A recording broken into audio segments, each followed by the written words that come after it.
Hey guys, the Defias, they have been such a pain that I really wanted to check out exactly why, like, what's their motive, like, what actually created the actual Defias Brotherhood. So, of course, I did my research.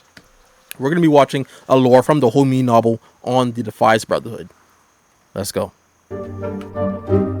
Alright. Alright, Noble. The Brotherhood shall prevail. Hello everyone! During the first war between the Horde and the Alliance, the Horde took Stormwind and they destroyed the city. Crown Prince Varian Rin managed to escape the city. The Alliance of Lordaeron defeated the Horde and closed the Dark Portal behind them. They gave Varian his kingdom back, but the city lay in ruins, so they had to rebuild it. For this job, they recruited the Stonemasons Guild. This guild consisted of many different craftsmen from all over the kingdom who moved their families and lives just for... Bro, the Stonemasons? Bro, they exist even in World of Warcraft?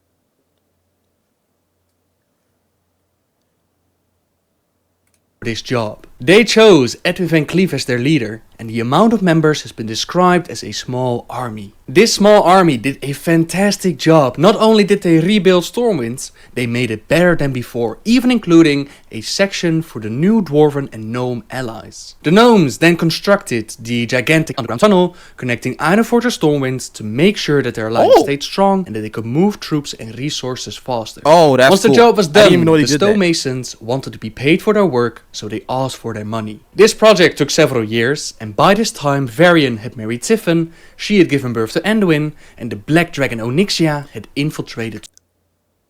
Oh, so Anduin's mother is named Tiffin. Didn't know that. Stormwind. Different sources claim different things about the following events. One side says that the nobles expected the stonemasons to do the work for free as a service to their kingdom. Other sources say that the nobles simply didn't have the money that was promised to the stonemasons. During Classic World of Warcraft, you had a questline that involved investigating the Defias Brotherhood. Defias Shaw, leader of the SI7, reports that the nobles had used up their funds by expanding their military presence throughout Elwyn and Stranglethorn. So they simply didn't have the money to pay the stonemasons anymore. What we also know is that Onyxia had manipulated events, convinced the nobles that the stonemasons were asking for too much money. Tiffin, on the other hand, was a supporter of the stonemasons and she urged Varian to pay them what they owed. Varian did his very best to convince the other nobles, but Onyxia, she had her claws deep within the council and his words fell on deaf ears. The nobles didn't pay the stonemasons what was promised, and naturally Edwin Van Cleef spoke out against this. In response to this, the nobles ordered the Stonemasons Guild to disband, which was a huge mistake. The stonemasons by that time figured that if Stormwind wasn't going to pay, then they would get their payment some other way. Van Cleef led a riot through the street while the rest of his guild fled the city and moved to Westfall. During this riot, a single rock took the life of Varian's wife Tiffin and sent Varian in a deep depression. Wait. Varian's wife got killed by a rock? Hold on. Let me make sure I heard this right. Some other way. Van Cleef led a riot through the street while the rest of his guild fled the city and moved to Westfall. During this riot, a single rock took the life of Varian's wife Tiffin and sent Varian in a deep depression. Well, I mean, depending on how fast that rock was hurling at you, rocks can kill you if they're big enough.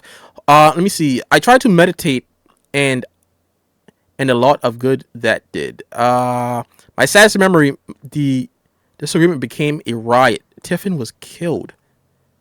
And I was destroyed. My mind could hardly hold a thought. My will was muted. Depression and more of Karana's foul sorcery. Perhaps it began as depression, but for 10 years, I was like one of the undead. Unnatural. Let me see. Onyxia, thousands of years old, and its dragon. Such magic would have been child's play for her. Damn, dude. So, basically, the Defias came from the fact that the nobles did not pay the stonemasons. So, the masons were like, alright, it's go time. I mean, I get it, but the nobles, they use their resources to strengthen their military prowess, right? So, I mean, I don't know how I feel about that. Like, you do need give them what they are deserved, like stonemasons. But I mean, at the same time, I mean, you shouldn't have allocated all your funds to the military, fortifications. I mean, because it was the stonemasons that really rebuilt Stormwind to begin with. So, Now the stonemasons were no longer under contract by Stormwind, and they started to call themselves the Defias Brotherhood. No longer a guild of just builders. Now any who were down on their luck, thieves, criminals, any who stood against the House of Stormwind were welcome within the Brotherhood. Van Cleef was not just any ordinary builder. In his youth, he was trained by Defias Shaw himself, with the idea of Van Cleef possibly joining the SI7. This made him a very skilled and very dangerous man, and on top of that, he had connections. Look, I believe there could have been ways to maybe mitigate all of this. Because, hey, look, if a man if he doesn't have, the money at the time to give you what's due, I don't think the immediate response should have been, all right, let's just go ahead and just take the bitch. I understand their reasoning. I understand why they would do it. Because, imagine if you went to your job and, like, your job didn't pay you for, like, the 2 weeks that you were there, Like, you would flip shit, too. Like, you would probably, like, steal some things. Like, I understand that. But, like, yeah, I would think a more, like, reasonable approach would be to... Well, these are unreasonable times. So, I won't even say anymore. Connections built up in his lifetime as stonemason, and the Defias Brotherhood grew rapidly. They recruited mercenaries like ogres, hired crafty goblins with their machinery. They had gnolls and kobolds in their ranks. Damn. And took over several locations within the kingdom. So the Defias isn't just a group of ragtag bandits. Like, they have connections with pretty much every race. Even the Murlocs? Dude. They had the mines in Elwyn, had contacts within the House of Nobles of Stormwind, they had members in Duskwood, in Stranglethorn, but their main base of operations was within Westfall. Not only did they take the mines in that area, they also attacked the farmers of Westfall, burning down their crops and salting the land, hurting this is what I'm doing right even now. more. Over the years, the Defias Brotherhood grew into the hundreds, and no road was safe from their bandits. Damn. Stormwind didn't just sit on its hands while all of this was going on. They tried to take action against the Brotherhood, but their armies were already spread thin, so the people of Westfall had to take it upon themselves to take action. And they formed the People's Militia, a group of citizens who had enough, who realized that Stormwind could never help them, and they took it upon themselves to keep their land safe from the threats of the Defias Brotherhood. Right. Their leader was named Grey and Stoutmantle, paladin and soldier of the Alliance during Warcraft 3. He's a paladin. Our cause is righteous.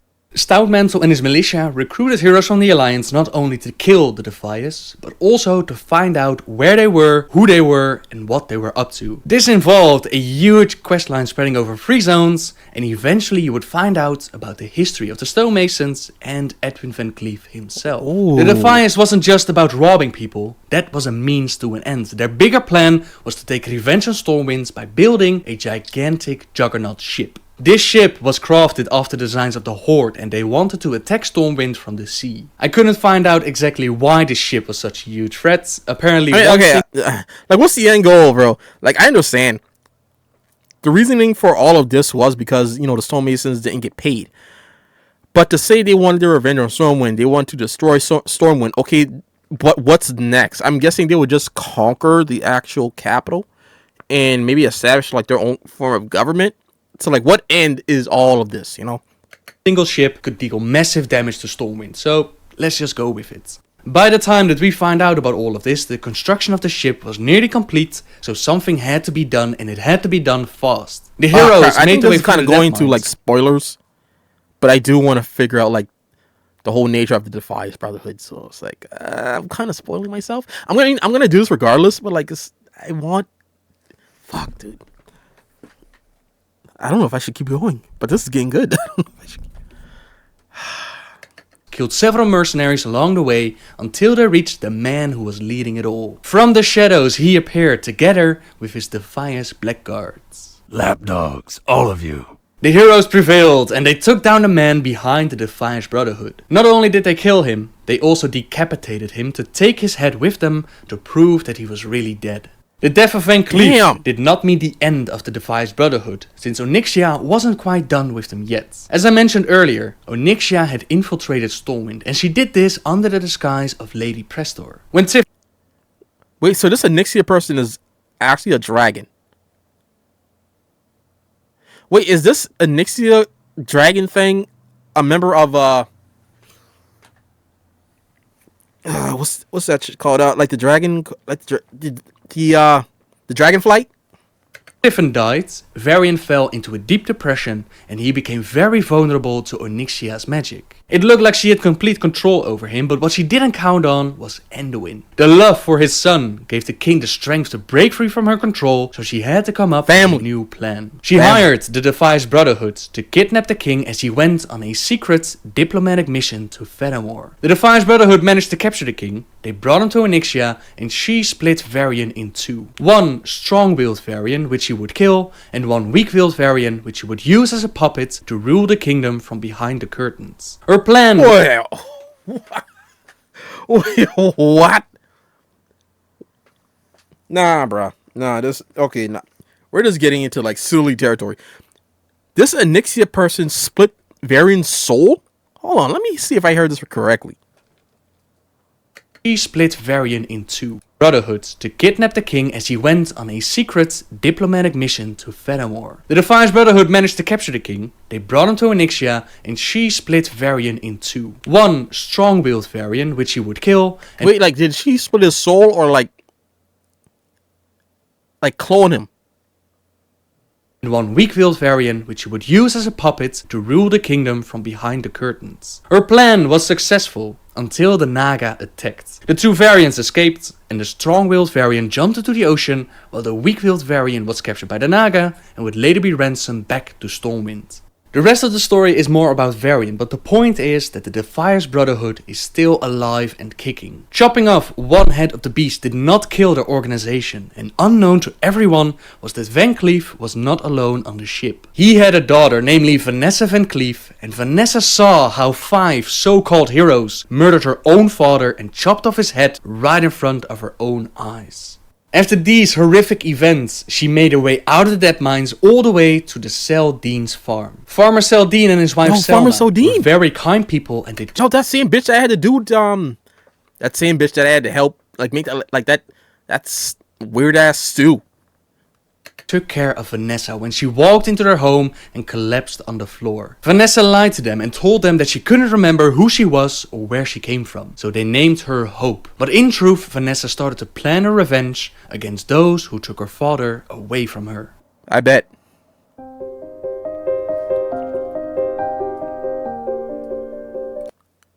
Time passed and the Lich King started his war against the world. The People's Militia thought that the threat of the Defias Brotherhood was over, so they renamed themselves the Westfall Brigade and they held the alliance in Northrend. Once the war was over, they returned home and saw that things had not improved. Anyone who was unfortunate enough to not have a job in the army became very poor. The land was riddled with beggars and thieves, and on top of that, Deathwing broke free and the cataclysm shook the world.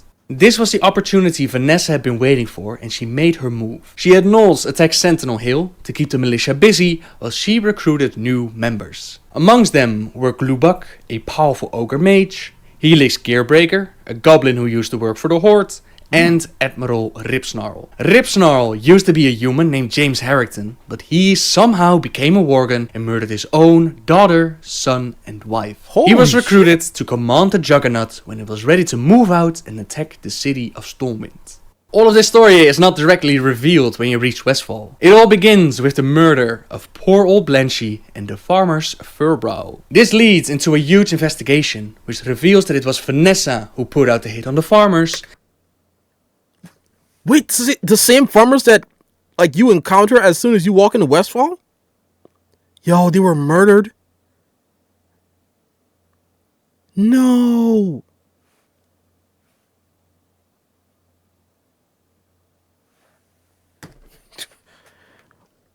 Wow. Wait, so do we actually get to play as, like, Vanessa?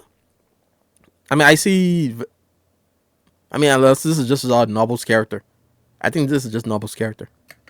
And that she's been busy resurrecting the Defias Brotherhood. She holds a speech in the middle of Moonbrook, telling the people Okay, yeah, that today it's a different person. Okay. is the day they'll make a stand. Gather, brothers and sisters, come all and listen. We are that's her. abandoned, the orphaned children of Stormwind. Our king sits atop his throne made of gold and shrugs at our plight. Meanwhile, our children die of starvation on these very streets. His war, not ours, cost us our livelihood. We paid for the Alliance victories with our blood and the blood of our loved ones. The time has come, brothers and sisters, to stop this injustice. The government of Stormwind, of the Alliance, must be made accountable for what it has done to us. Today, we are reborn. Today, we take a stand. Hold on. I lost quality. Hold on.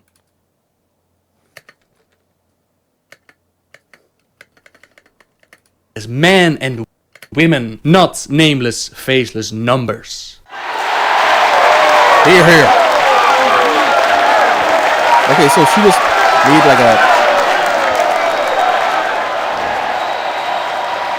like she's rising the insurgency. A vision within the Dead Mines shows you that Vanessa is Van Cleef's daughter, and you quickly return to Sentinel Hill to report the news. You bastards will burn for what you did.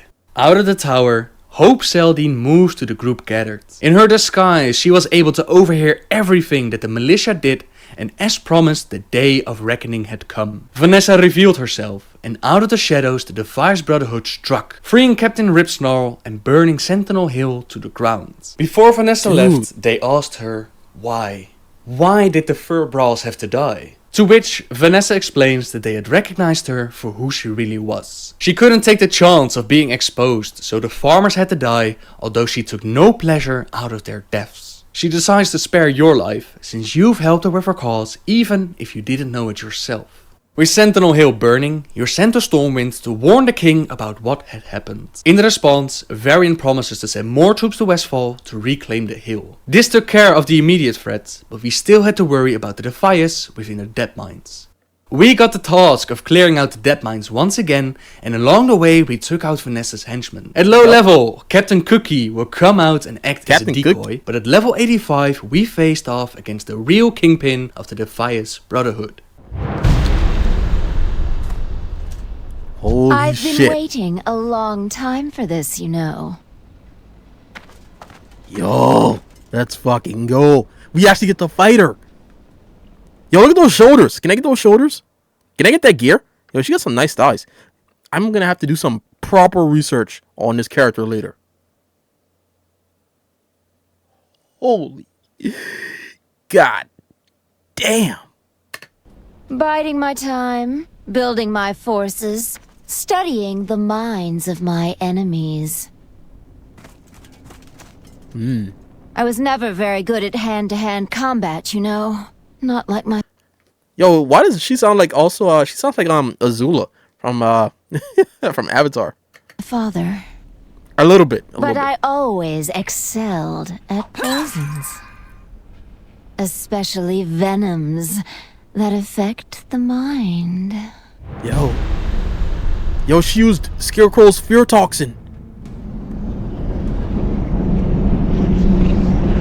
Wait, is this a genjutsu or is this real?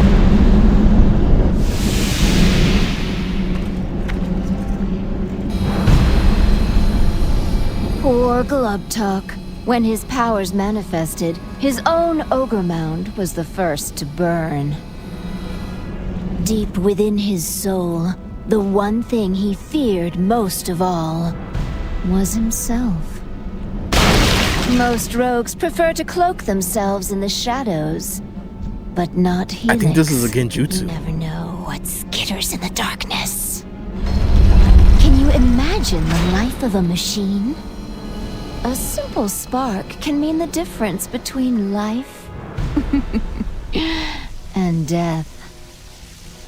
Ripsnarl wasn't always a bloodthirsty savage. Once, he even had a family. He was called James Harrington, a tragedy in 3 parts. After fighting through the fear, we end up in hand-to-hand combat with Vanessa Van Cleef. I will not share my father's fate. Your tale ends here. She wasn't as trained as her father was, but she was smart and she came prepared. She rigged the ship with several explosions, which took out many of the first-time adventurers who didn't know about the ropes. Fools! This entire ship is rigged with explosives! Yo, this bitch is Enjoy crazy. your fiery deaths! Damn. Oh, that's cool. In her final moments, with death staring her in the face, she refuses to give up and go down the same way her father went. Damn. I will not give you the pleasure! If I'm going to die, I'm taking you all with me. Crazy bitch. Crazy. My fate is my own! In a desperate last attempt of murdering the heroes who tried to stop her, Vanessa Van Cleef took her own life by blowing herself up.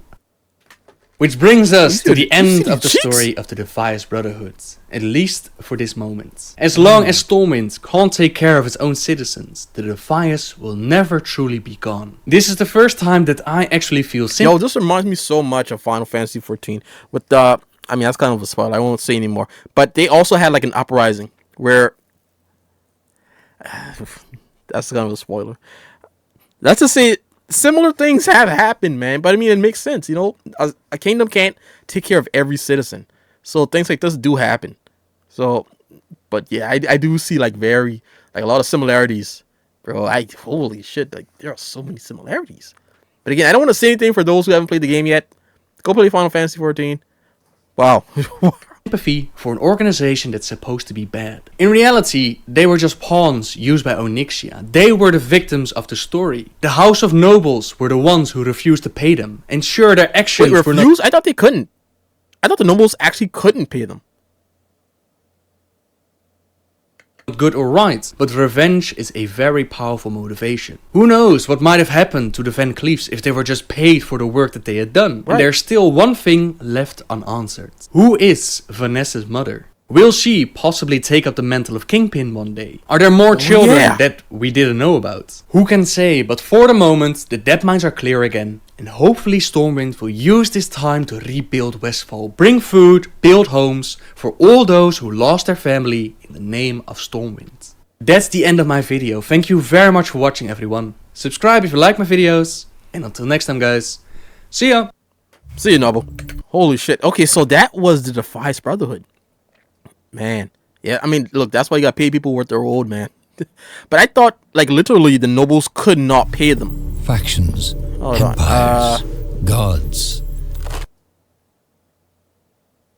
Tiffin and sent very side says that the nobles expected the stonemasons to do the work for free as a Oh, okay, they expected them to do it for free. service to their kingdom. Other sources say that the nobles simply didn't have the money that was promised. to the Oh, okay, stonemasons. so it's from two different sources. Okay. But so no one really knows, like, the actual true motive as to why the nobles didn't pay the stonemasons what they were, you know, what they were owed or due. Yeah. Well, whatever the reason, even so, I mean, if a man is putting in the work, I mean, even if it's, you know, for the kingdom, I mean, still, like, give him something, you know, don't just say that, oh, you know, you're expected to do this for your kingdom, and it's like, yeah, that's true. I see that point. I understand that point. But I mean, that's like free labor, and it's like, I mean, come on, like, no one wants to be a slave, like, technically, like, But I mean, I guess in doing so, the kingdom would provide them with, like, food and shelter and stuff. So would they technically be slaves? I don't think so. However you want to go, like, whatever route you want to take, yeah, I have a better understanding of this whole device and why they are such a pain in the ass. Thank you, Novel. Thank you. Holy shit. So really, the Defias aren't bad people. They're just people who weren't given what they were owed. And I mean, even Vanessa, I mean, she took things, you know, really, really the wrong way. I mean, I understand, you know, having your father killed in front of you. Korean.